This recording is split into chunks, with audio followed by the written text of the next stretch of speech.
A convivência com a pobreza e a falta de condições básicas de saúde no interior da Amazônia causaram profunda impressão naquela que foi a primeira mulher a exercer o mandato de senadora no Brasil.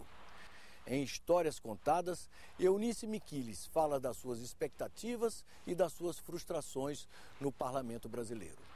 Nós começamos parte do nosso trabalho quando meu marido era deputado e eu acompanhava, vamos dizer, como assistente social. Começamos em tribos indígenas. Montamos escolas, postos de saúde e fizemos um trabalho que eu consideraria um bom trabalho nessa época. Tinha fundo religioso? Não, nenhum. Não tinha nenhum fundo religioso na época. Não eram escolas adventistas? Não eram escolas do Estado. Escolas do Estado, postos de saúde. Montou-se uma ONG ou era a título pessoal mesmo? A título pessoal. Naquele tempo nem se falava em ONG, não tinha isso. Então fundamos, escola em todo o interior do Amazonas, inclusive em algumas tribos. Uma tribo chamada 5 Quilos, era uma tribo ainda não aculturada. E houve uma coisa muito interessante, que quando nós chegamos lá, descobrimos que as pessoas se chamavam Miquiles, porque o avô do meu marido tinha passado por lá e eles tinham achado muito bonito o nome. Então, batizavam todos os filhos e tal. E tinha muito interesse. Nossa Senhora Miquiles, Urinol Miquiles, Melhoral Miquiles. Isso é muito interessante. Foi assim uma surpresa. Hoje a coisa realmente mudou muito, né? Quer dizer, eu estive há pouco tempo numa tribo indígena aqui no Mato Grosso e você fica pensando como a coisa mudou, né? Hoje o índio tem tudo, tem cesta básica, as casas eram todas de tijolinho, televisão de plasma. E você fica pensando, será que é por aí? Será que essa política indigenista está certa? Quer dizer, eu não posso me pronunciar sobre isso, mas você fica pensando, cadê? Não tem um pé de cebolinha plantado? Não tem nada. Eles recebem tudo. E por que esse 1 milhão de hectares de terra para uma tribo de pouca gente? É uma opinião estritamente pessoal, né? Eu não posso mais... Eu acho, quer dizer, a nível, vamos dizer, leigo, um absurdo isso.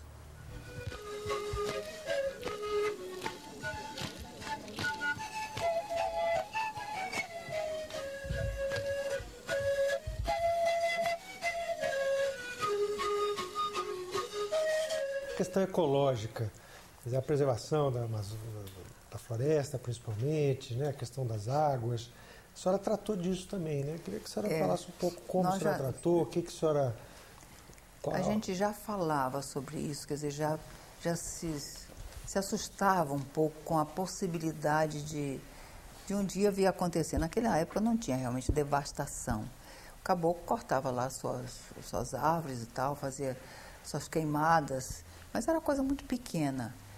E uma coisa que, ao contrário da preservação, que nós reclamávamos muito, é que o caboclo ficava o nativo ficava sem opção, porque ele não podia matar jacaré.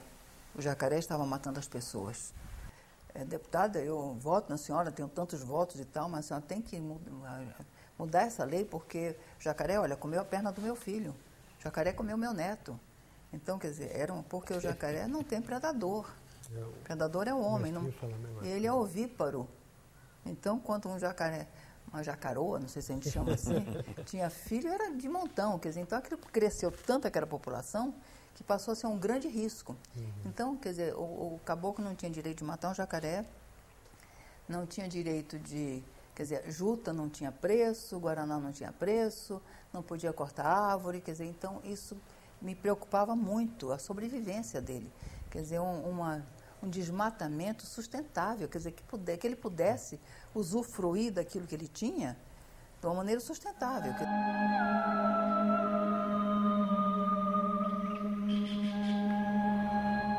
A senhora tem uma ênfase muito grande nos seus discursos, e num projeto de lei da senhora, que é a questão da Superintendência do Guaraná. Eu acho que ficou muito no papel. Eu vi, assim, talvez até com um certo romantismo, o Guaraná produzindo muito dinheiro, enfim, o Guaraná, e resolvendo os problemas vamos dizer, do Amazonas, especificamente de Maués, eu vi o Guaraná assim como a tábua de salvação.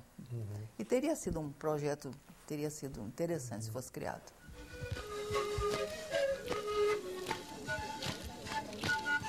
A senhora demonstrou em vários pronunciamentos uma preocupação com aquela evasão de recursos, né, dos minerais, que sempre foi uma coisa complexa, né, na Amazônia. Hoje o nome é dito como biopirataria, evasão de recursos florestais, de algumas coisas que os laboratórios estariam lá, né? Como é que a senhora via esse problema na sua época? Como é que a senhora tratava? Bom, esses garimpos eram, quer dizer, a gente tinha certeza, sabia que o ouro saía, quer dizer, escoava. Como é que a gente sabia? E podia até dar números aproximados. Pela quantidade de alimento que entrava lá. Quer dizer, esse alimento era trocado por gramas de ouro. Então, num cálculo assim, muito rudimentar, você podia fazer a medida de quanto ouro saía de lá e quanto era registrado, quer dizer, quanto passava, vamos dizer assim, pelos canais competentes. Então, você tinha, por esse cálculo, certeza de que grande parte, ou quase todo ele, era desviado, quer dizer, saía sem controle do Estado. Sem controle do Estado,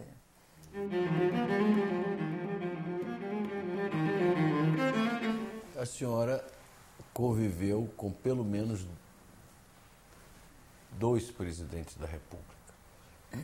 O presidente Figueiredo, e naquela época a senhora foi muito homenageada, era da base do governo. Que imagem a senhora gravou do general Figueiredo? Como é que foi a sua relação política com o presidente e com o Planalto naquela época? Olha, muito boa. O fato de ser a primeira senadora dava um certo prestígio, né? Não sei se prestígio, um certo charme. Quer dizer, não é? E o presidente Figueiredo foi sempre assim muito solícito, foi muito amável, procurou atender todos os pleitos que eu fazia e tal. Foi uma relação muito boa. Agora, ele era duro, né? Ele era... Consta que a senhora teria pelo menos sido assuntada para compor a chapa com o Mário Andreasa na vice-presidência. Interessante. Dentro da arena, né? Dentro da arena, antes da dissidência. Antes da dissidência. Bom, o MDS foi um movimento de mulheres que cresceu muito. Deu prestígio para a senhora. Então, nessa ocasião, um belo dia eu saí do meu apartamento e vejo uma placa, uma faixa. Eunice Miquiles para vice-presidente. Eu digo, epa, mas olha só que maravilha e tal. Mas foi muito mais isso, quer dizer, eu sabia que não seria, mas foi interessante. Mas eu achei interessante uma coisa, aí houve uma reunião, Andreasa e tal, e o pessoal conversando, e as mulheres pleiteando e tal, né? E viram uma pessoa atrás, assim, diz assim, olha, podem até não fazer muita coisa, mas são 2 velhos bonitos, são, viu? O Andreasa era realmente uma pessoa encantadora. Ele disse que gostaria muito, enfim, que seria maravilhoso, aquela história toda, mas já tinha um candidato, né? Então não era o caso. Em 1984, o movimento pelas diretas já tomava conta das ruas e praças das capitais. Embora fosse líder do movimento de mulheres do PDS, partido que apoiava o governo Figueiredo, Eunice Miquiles percebeu que a voz das ruas apontava um outro caminho. A senadora, então, declarou seu apoio à Aliança Democrática, que elegeu Tancredo Neves. E como é que a senhora evoluiu de arenista para a Aliança Democrática? O que é que fez a senhora dar esse passo decisivo que terminou sendo uma encruzilhada da história brasileira, que resultou posteriormente na abertura política? Na verdade, ali estavam só 2 candidaturas que eram significativas, né? Você não estava muito preocupado, eu não estava muito preocupado, bem, será que ele é direita, será que ele é esquerda, será que é centro-esquerda? Enfim, eu queria alguém com um rumo mais para o país, mais para... Então, me pareceu que na época o Tancredo estava mais...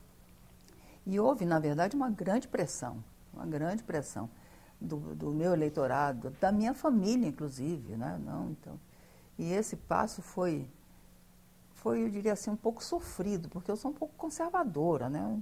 Questão de palavra e tal, foi um pouco sofrido. mas aconteceu.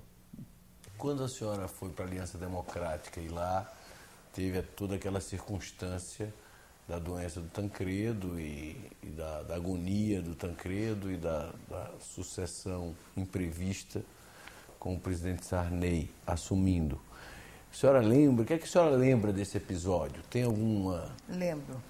Eu era quarta secretária na época e lembro que nós fomos chamados às pressas naquela noite. A gente já estava de bob no cabelo, já se arrumando e tal, quando fomos chamados às pressas para decidir o que fazer. E eu me lembro de uma reunião muito longa, até tarde da noite, em que se discutia quem assumiria, Sarney ou Ulisses. E chamaram juristas e tal, e uma discussão muito grande, muito, enfim, técnica, quem seria... Porque, na verdade, ele não era o vice, né? Não tinha assumido, então não era o vice. Então, e nós torcíamos, quer dizer, nós, um pouco para Doutor Ulisses. Ulisses. Ele teve um gesto muito digno. Ele chegou e disse, não sou eu. Foi nessa reunião? Nessa reunião. É o Sarney que deve ser e tal. Então, aí, mas com o Sarney também eu tinha uma relação muito boa, porque ele era presidente do partido, eu era presidente da ala feminina do partido. Então, nos encontrávamos quase diariamente lá nos escritórios e tal. Tínhamos uma relação boa. Foi, digamos assim, por influência ou por intermédio do presidente Sarney que a senhora também veio para a Aliança Democrática? Eu acho que um pouco mais o senador Maciel, Marco Maciel, eu tinha uma admiração muito grande e confiava muito nele.